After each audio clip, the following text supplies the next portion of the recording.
High, আমি Falguni পাঁচাল block থেকে বলছি। শুভ সকাল সবাই, আশা করি সবাই ভালো আছো, আমিও ভালো আছি। এখন আমরা আছি ডাউকি নদীতে, নৌকে চেপে পড়েছি আমি, আমার মেয়ে, নাতনি। এই ডাউকি নদীর এপার ওপার হচ্ছি, একদিকে আছে বাংলাদেশ, একদিকে আছে ভারত। সেই তার উপর দিয়ে আমাদের নৌকো এপার ওপার করছে।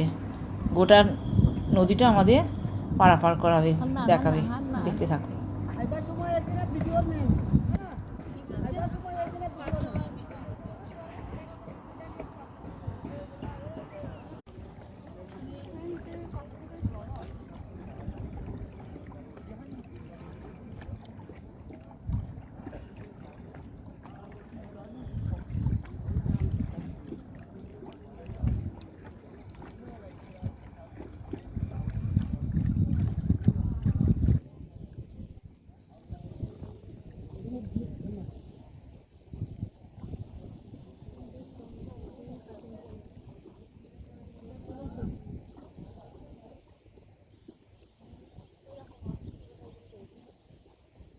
ওরা জলে নেমেছে।